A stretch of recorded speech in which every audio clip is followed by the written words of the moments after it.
तो हमारे पास जो स्ट्रेन स्ट्रेस कर्व होता है वो एक्चुअली मैं आपको डायग्राम स्टार्ट में भी दिखाऊंगा and end of the lecture भी दिखाऊंगा।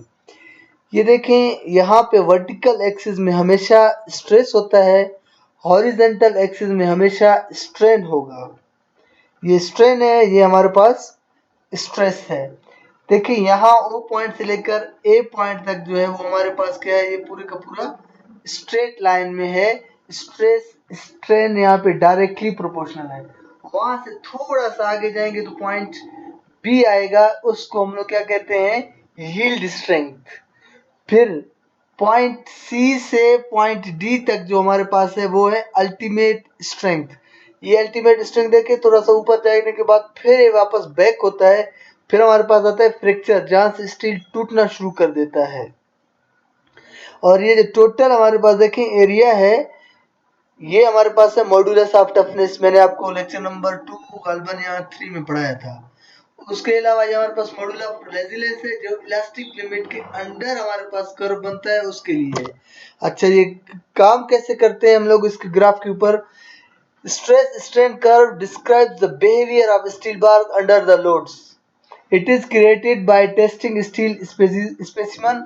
इसमें हमारे पास हम लोग एक टेस्ट करते हैं स्टील के बार के ऊपर।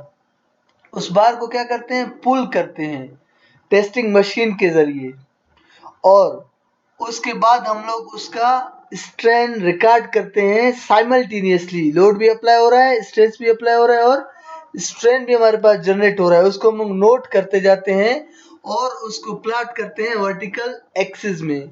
तो as a result these stresses corresponding strain are plotted along the horizontal axis. Stress को हम लोग ऊपर नाम देते हैं वर्टिकल के ऊपर, और बाकी जो हमारे पास स्ट्रेन प्लॉट करते हैं हम लोग हॉरिजॉन्टल डायरेक्शन में। अभी हमारे पास जो पहला पॉइंट आएगा वो देखिए, हमारे पास यहाँ से लेकर ओ से लेकर ए तक, ये हमारे पास जो है प्रोपोर्शनल लिमिट है।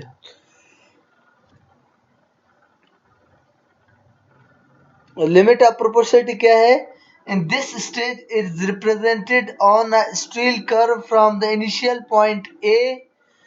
हमारे पास ओ से लेकर ए तक क्या था हमारे पास, सॉरी, ओ से लेकर ए तक हमारे पास क्या है, ये प्रोपोर्शनल लिमिट होता है। लिमिट ऑफ प्रोपोर्शनलिटी भी इसको कहते हैं। यहाँ पे क्या होता है, stress is allow and does not generate permanent strain.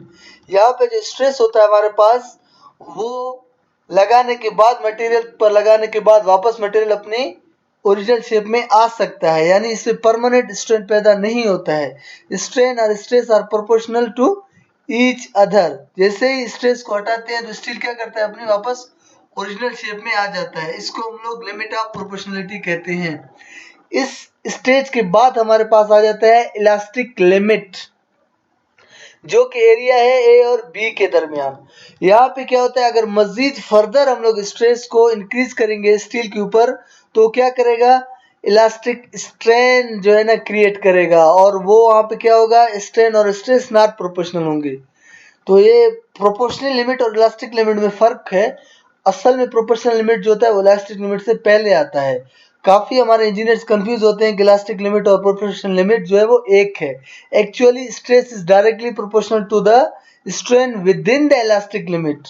Elastic limit से विद इन मीन्स अंदर अंदर हमारे पास जो है स्ट्रेस स्ट्रेन के डायरेक्टली प्रोपोर्शनल है। इस पे हुक्स लॉ भी हमारे पास है।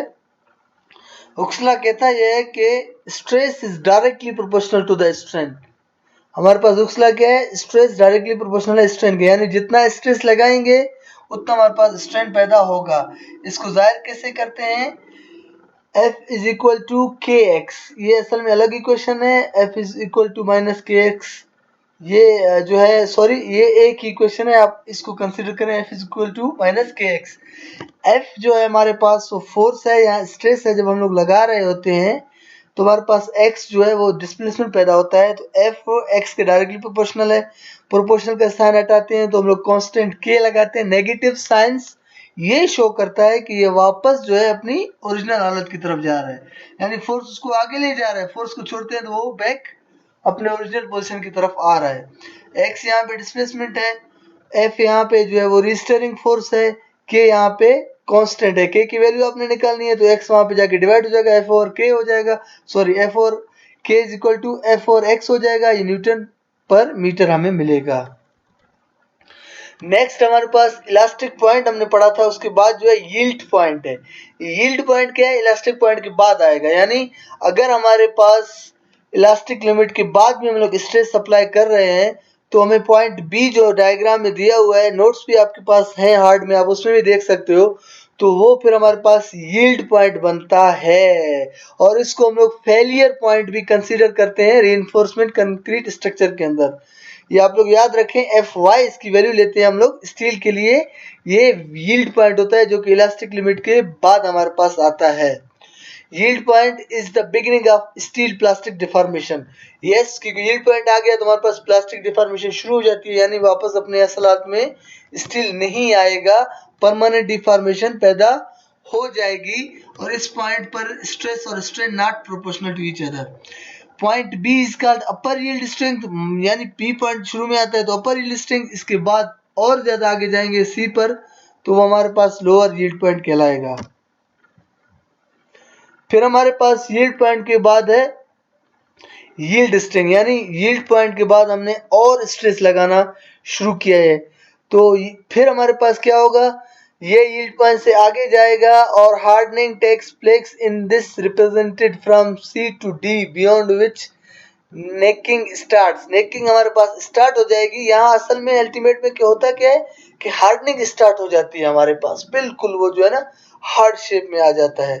तो इस हार्डनिंग स्ट्रेंथ की वजह से जो है हमारे पास changing in atomic and crystalline structure, हमारे पास जो यील्ड पॉइंट था वहां पे तो चलो थोड़ा बहुत चेंज हो गया था, लेकिन इसके मजीद जोर दिया अल्टीमेट पॉइंट में हमारे पास क्या होगा, वहां पे हमारे पास एक्चुअली एटम्स और जो मॉलिक्यूल्स हैं, क्रिस्टलाइन स्ट्रक्चर है, उसमें चेंजिंग आना शुरू हो जाएगी और रेजिस्टेंस जो है इंक्रीज होगी मटेरियल में for further deformation. Maximum ordinate in state diagram जो है वो डी है, उसको हम लोग अल्टीमेट स्ट्रेंथ या टेंसाइल स्ट्रेंथ भी कहते हैं। अगेन ये क्लियर करें कि अल्टीमेट स्ट्रेंथ या टेंसाइल स्ट्रेंथ एक ही चीज है स्ट्रेस और स्ट्रेन डायग्राम में।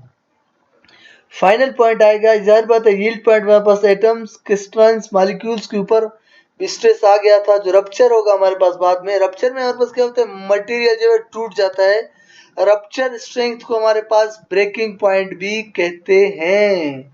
This is also known as breaking strength, its end point E on the stress strain diagram. तो ये हमारे पास जो थी आज की टॉपिक था आज का हमारा। इसको दोबारा मैं आपको डायग्राम दिखाता हूँ ताकि आपको और क्लियर हो जाए।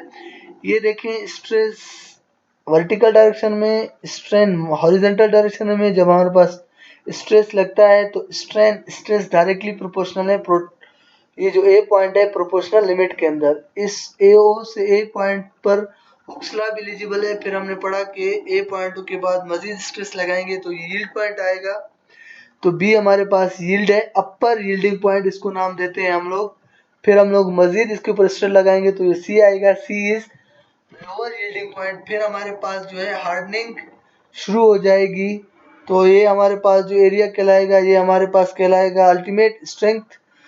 इसके बाद जो है यहाँ पे अल्टीमेट स्ट्रेंथ हमारे पास एटम्स मॉलिक्यूल्स के ऊपर स्ट्रेस आएगा, वो चेंज होना डायरेक्शन शुरू करेंगे। जो लास्ट में हमारे पास पॉइंट आएगा ई आएगा, उसको हम लोग जो है रप्चर स्ट्रेंथ कहते हैं या फ्रैक्चर भी इसको कहते हैं या ब्रेकिंग पॉइंट भी इसको कहते हैं, जहाँ से स्टील हमारा टूट जाता है। आई होप सो कि स्ट्रेस और स्ट्रेन आपको क्लियर हो गया होगा। Engineers, thank you so much. अल्लाह हाफिज़।